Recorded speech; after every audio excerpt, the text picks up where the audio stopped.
Okay, so first, I'm not scared of sheep like little fluffy sheep, city farm sheep. They're obviously fine, but I mean, it's like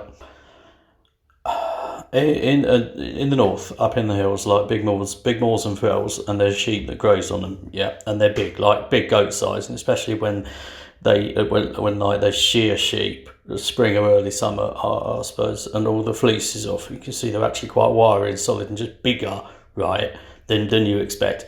And yeah, a lot of the time they still just like run away in sheepy fashion when you get near to them, but there's always one or two who just like stand still and stare at you. Don't know why, I'm not a sheep, but like lambing time, like protecting them. And their eyes have this genuinely creepy like horizontal pupil, like a little letterbox, and it's just a bit alien, a bit unknowable. And you could imagine them just ganging up to push you off a cliff or whatever, and you'd actually be a bit fucked. Anyway, no, that wasn't what happened. No, I was on holiday, western bit of Cumbria, and I've been out hiking a couple of hours, just coming up at lunchtime. It's getting a bit hot. I've come over the rise of this big fell sort of thing going downhill. I've wandered a bit off the track at this point, so I'm looking for one of them little arrows on a fence, like for the footpath, show me where I need to be going. And the fell, it sort of eases out a bit as you go down, becomes a bit more like a field, and there's this wood along the bottom and a wire fence and a load of sheep all sat in the shade of the trees next to the fence. And as I get close, some of them like peel off, and there's this sign footpath pointing off down the right. And there's no break in the fence. The field, it just drops a bit steeper downhill, and the fence drops to follow it. So I think, okay, footpath must be just down there, around the corner.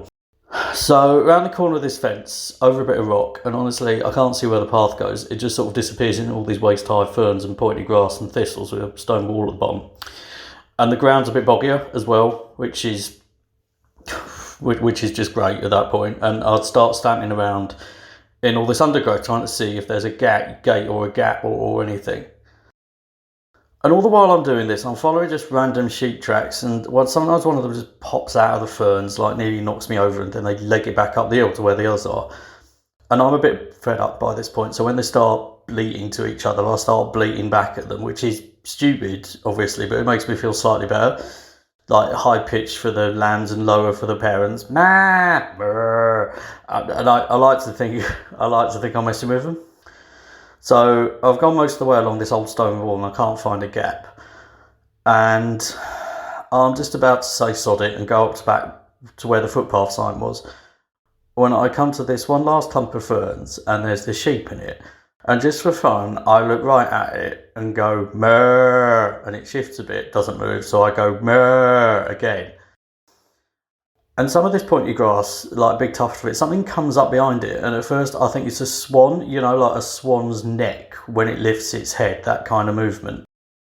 And these fingers come around the grass, and it parts in the middle. And this bloke peeps out at me.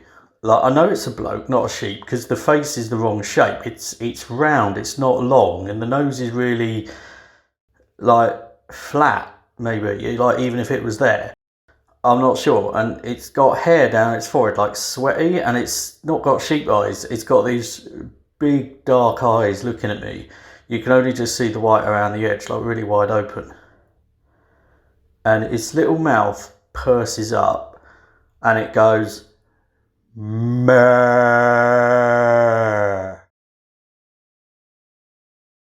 just like I was doing, looking right at me. And it grins, and the sheep can't grin because their faces are too long, but this is wide, and it has these disgusting teeth, like long and sticky and black. I step back and I get caught in this bit of mud and go on my arse, and I shit myself. I actually shit myself, because I shouldn't fall down in front of this whatever. I don't know what it'll do. And I just about get my foot in, and I see it. Oh, thank fuck. I see it bounce off in the undergrowth just like a sheep.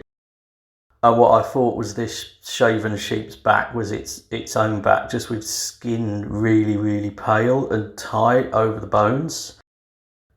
And I don't know how it was holding itself or how tall it was, but if I hadn't seen the actual face, I'd have just thought it was a sheep. Just a normal sheep, like a bit big. I wouldn't have thought twice. And I get up and I go back backwards up the hill, covered in my own shit, and just staring behind me till my neck aches. I trapped a nerve or something in my neck. It swells up if I move it too quick, and I do it a lot. Like every single sheep, I have to be able to see it. I have to be able to look at it. I can't help it. My neck and my back are just tense. They're tense all the time. And it's better like this.